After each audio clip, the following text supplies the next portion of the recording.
Dungeon Lore, Part 4.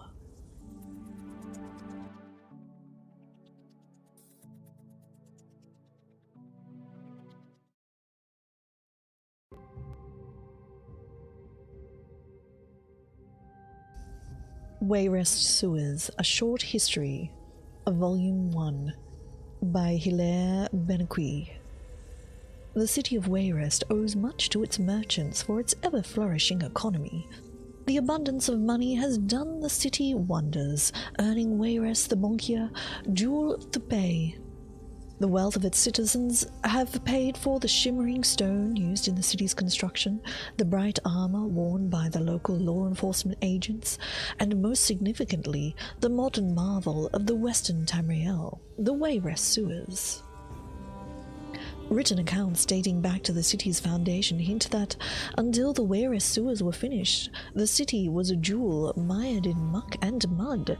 Vile, foul-smelling mud, writes Sylvia Cato, an imperial sailor in 1 Era 801. But the Beaujolais River is a watercourse of refuge, of pungent tang, of disease, and the Iliac Bay is equally revolting, where the Beaujolais feeds into it. It's that damned Breton city. Today the river shines as brilliantly as Wayrest itself, thanks to the sewers, which are a feat of engineering, rivaling anything created by the Dwemer of old. The artisans ensured that the sewer's modular design permitted travel across the city below ground as easily as above, as well as to allow the construction to continue to this day. The sewers, like the city itself, are regularly expanded. However, in size lies one drawback of the entire system. The sewers have become so large that Wayrest law enforcement has difficulty patrolling it at all, and thus crime finds its way even to the Jewel of the Bay.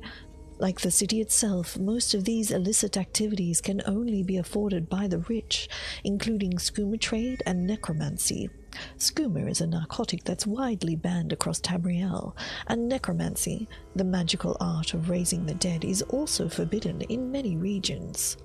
See Volume 2 for a list of noble families that donated most heavily to the sewer construction. The original designers, who imagined the sewers just prior to the fall of Orsinium, remain lost to time, though Volume 3 contains a list of artisans and engineers who have worked to expand the development since the end of the First Era.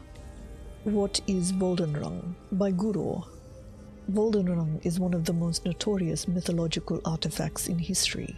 It has cultural ties to the Dwemer as well as the Daedra, though scholars fail to agree on just about every detail that has ever been written about it, including whether or not the different accounts are referencing the same object. Academics recognize that one such artifact, called the Volendrung, as a Dwemer relic followed by Clan Rokan. It was carried into battle as a family symbol as much as it was the chieftain's weapon, and was made famous when the Rokans refused to join the First Council of Kaima and Dwemer. The other Dwemer forsook them for the slight, and the Rokans refused to stay with their people if it meant an alliance with the Kaima, their sworn enemies. So the Rokan chieftain hurled Volendrung into the sky, declaring that their people would find a home wherever it landed. Volendrung thus served as a guiding light for Clan Rokan in the exile as the hammer roared beast-like across the sky. It shone like a second sun during the day, mirrored the moons at night, and led the Rokan to the other side of the continent. There they supposedly founded the fabled city of Volenfell, which has yet to be discovered in the modern era, if ever it truly existed. But how did the unidentified Rokan chieftain manage such a tremendous throw? Dwemer armies were known for their engines of war and their mechanical infantry. If the Dwemer had the capability to project a weapon cross-continent by hand, why did they never utilize such long-range assaults in warfare? Even a modern archmage would have difficulty concocting a spell to launch an object over such a distance. Unless Volendrung was actually a flying engine, powered by lost Dwemer mechanics, the whole story reeks of a Bosma tale. Some skeptics, including this one, believe the Dwemer Vollenrung's flight is simply a poetic imagery representing the wandering exile of Clan Rorcan. A second hammer called Vollenrung, this time a Daedric artifact belonging to the Daedric Prince Malakath, exists in records nearly as old as the Dwemer version. Malakath's record echoes the Dwemer name, and for this reason many assume that it is the same legendary weapon. But why would the god of curses associate himself with an object forged by enemies? To make a mockery of Dwemer work? To take something Dwemer treasured and use it as an instrument against them? A rather subversive and indirect action, unbecoming of Malakath's historically straightforward mentality. And Garen's The Daedric Armory speculates on the hammer's magical features. The text cites several Mages Guild papers, claiming the hammer empowers its wielder and drains the strength of struck foes, very much in line with the Malakath design.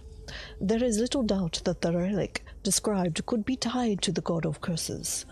What is in doubt is whether named by mortals or Malakath himself, and whether the Rokun clan wielded the same hammer in centuries past. What is Vollenrung? Tamriel may never know. Where magical paths meet, by Warlock Alade. Mastering conjuration means having access to an entire spectrum of utility. Are you in need of a flame spell? Conjure a flame Atronach. You'll have command of a dozen such spells in the form of a fiery avatar. Are you caught in the dead of night and wishing you had prepared a light spell? Conjure a will-o'-the-wisp. Its natural luminescence banishes darkness. Do you lack a telekinesis spell to move a boulder out of your way? Conjure a storm Atronach to lift it for you. Did you forget the shield ward you need to protect yourself from sudden hail? Conjure a frost Atronach to crystal the air above you for temporary shelter. Is your life detection spell unable to discern a fleeing target from all other living things in the wilderness? Conjure a wolf familiar to pick up the scent.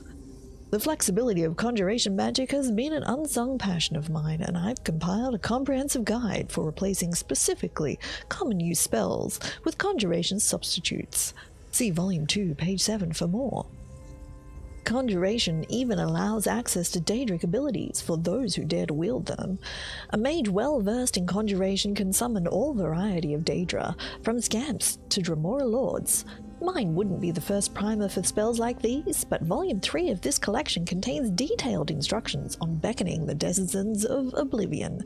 The Origins of Conjuration is also a useful read on the subject.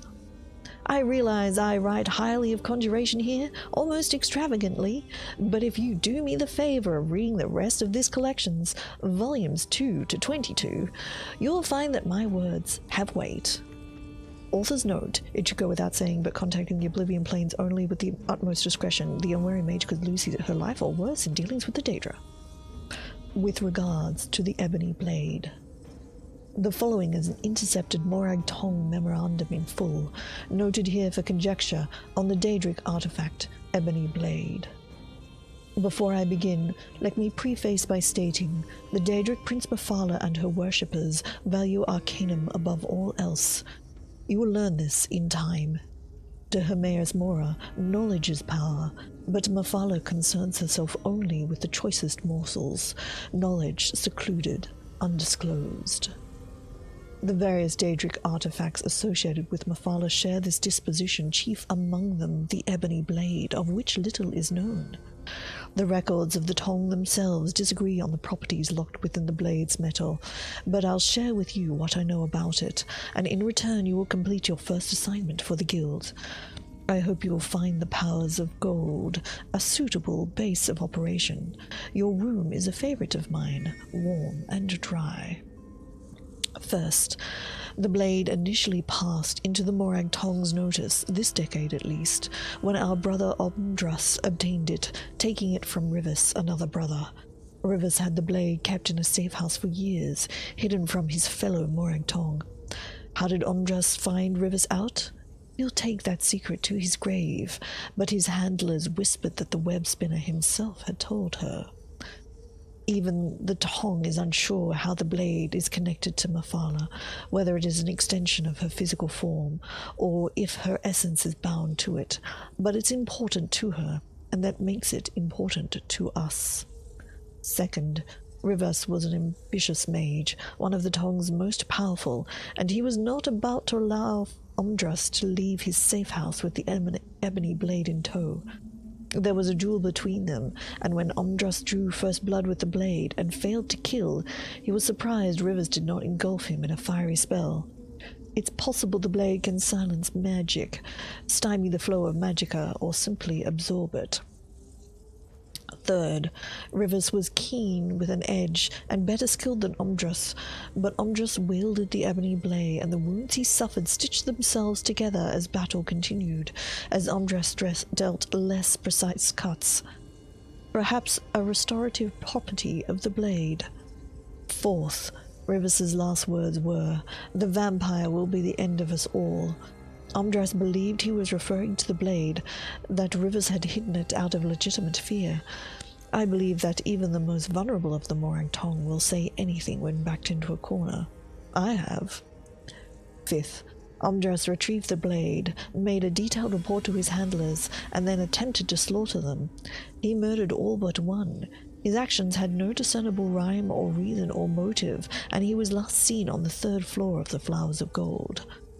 Return the ebony blade to us, whether Umdras comes with it or not. Look for a Dunmer with a scar under his left eye. I hope you've been enjoying these lore readings, and if you have, please do consider subscribing to the channel. Thanks for watching.